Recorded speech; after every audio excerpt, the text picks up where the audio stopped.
भारत समेत दुनिया भर के मंदिर, मस्जिद, मजार और चर्च के रहस्य भरे पड़े हैं।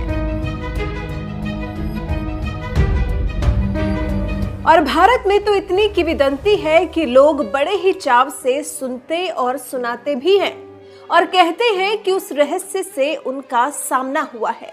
तो आज हम भी एक बड़े मंदिर के रहस्य के कुछ तथ्य लेकर आए हैं और आपको बताने वाले हैं कि आखिर इस बड़े मंदिर से कितने और कैसे रहस्य जुड़े हुए हैं।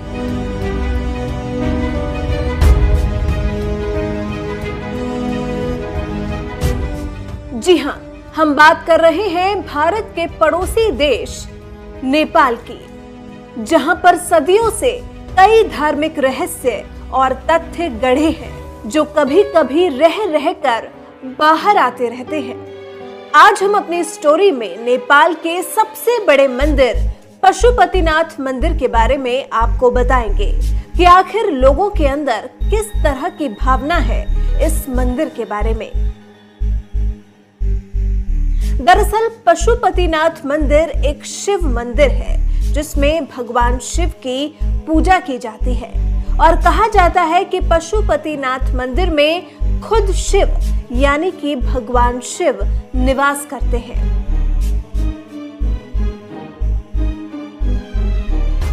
जिस तरह भारत में सनातन धर्म में मान्यता है कि 12 ज्योतिर्लिंग हैं, जिसमें लोगों का मानना है कि ये केदारनाथ का आधा भाग है।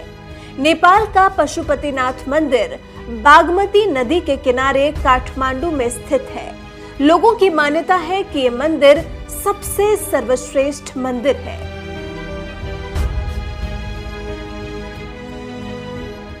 पशु अर्थात जीव और पति का अर्थ है स्वामी और नाथ का अर्थ है भगवान। इसका मतलब ये कि संसार के समस्त जीवों के स्वामी या भगवान है पशुपतिनाथ।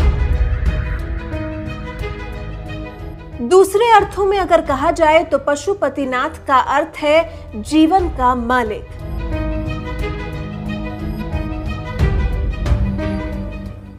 नेपाल में पशुपतिनाथ का मंदिर काठमांडू के पास देवपाटन गांव में बागमती नदी के किनारे स्थित है।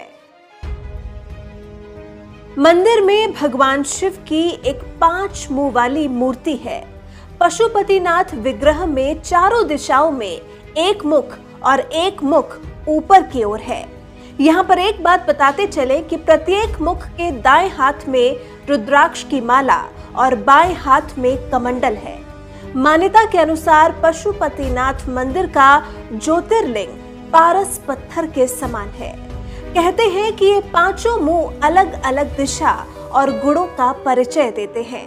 पूर्व दिशा की ओर वाले मुख को तत्पुरुष और पश्चिम की ओर वाले मुख को सदज्योत कहते हैं। उत्तर दिशा की ओर वाले मुख को वामवेद और अर्धनारीश्वर कहते हैं और दक्षिण दिशा वाले मुख को अघोरा कहते हैं। जो मुख ऊपर की ओर है उसे ईशान मुख कहा जाता है।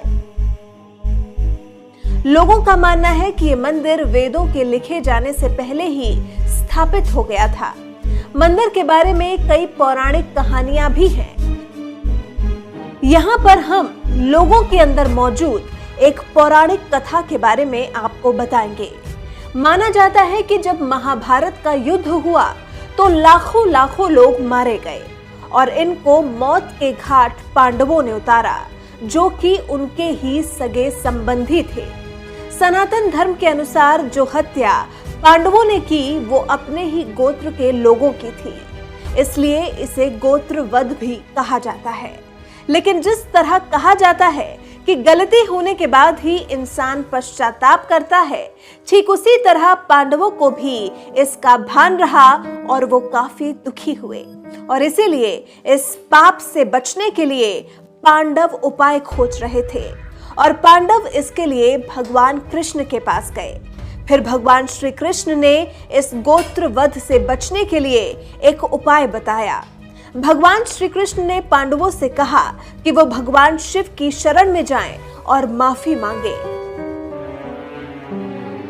इस बात को सुनकर पांडव भगवान शिव की खोज में निकल पड़े, लेकिन भगवान शिव नहीं चाहते थे कि पांडवों से उनकी मुलाकात हो, इसलिए भगवान शिव ने एक बैल का रूप धारण कर लिया। लेकिन पांडवों की किस्मत अच्छी थी, जल्द ही भगवान शिव के इस रूप का उन्हें पता चल गया और पांडव भगवान शिव का पीछा करने लगे। फिर बचते बचाते भगवान शिव जमीन में गुम हो गए। लेकिन जब वो फिर अवतरित हुए तो उनका शरीर क्षत विक्षत हो गया और उनके शरीर के टुकड़े अलग अलग जगहों पर जाकर गिर गए। कहते हैं कि जहां भगवान शिव का मस्तक गिरा वही पशुपतिनाथ मंदिर है और तभी से दुनिया भर के मंदिर में से खास मंदिरों में ये मंदिर गिना जाने लगा। बैल का कुबड़ जहां गिरा उसे केदारनाथ कहा जाता है और जहां बैल की टांगे गिरी उसे तुंगनाथ कहा जाता है। बैल के नाभि वाला हिस्सा हिमालय में गिरा जिसे मध्य महेश्वर कहा जाता है। बैल का सींग जहां गिरा उसे कल्पनाथ कहते हैं। इस तरह भगवान शिव के शरीर के अंग जहां जहां गिरे वो पवित्र स्थल बन गया और वहां पर पूजा होने लगी। कहा जाता है कि अगर कोई ज्योतिर्लिंग के दर्शन करना चाहता है तो उसे सबसे पहले केदारनाथ फिर पशुपतिनाथ जाना चाहिए, नहीं तो इसका फल नहीं मिलता। पशुपतिनाथ में भैंसे के सिर और केदारनाथ में भैंसे के पीछे के भाग की पूजा होती है। पशुपतिनाथ के बारे में एक ये भी मान्यता है कि जो भी पशुपतिनाथ के दर्शन कर लेता है उसका पशु योनि में जन्म नहीं होता। पशुपतिनाथ मंदिर के पास एक घाट है जिसे आर्य घाट कहा जाता है। पौराणिक काल से ही सिर्फ इसी घाट के पानी को ले जाने की परंपरा है। पशुपतिनाथ का ज्योतिर्लिंग चतुर्मुखी है और कहा जाता है कि ये पारस पत्थर के समान है जो लोहे को भी सोना बना सकता है। पूरे नेपाल के साथ ही साथ नेपाल के राज परिवार के जो आराध्य देव हैं वो पशुपतिनाथ ही हैं। यहाँ पर एक दिलचस्प बात बताते चले कि पशुपतिनाथ मंदिर यूनेस्को की विश्व धरोहर में शामिल है, तो आप समझ सकते हैं कि पशुपतिनाथ का रहस्य क्या है। वैसे तो नेपाल में बहुत पुराने और विशाल मंदिर हैं, लेकिन जो स्थान पशुपतिनाथ का है वो किसी और का नहीं है।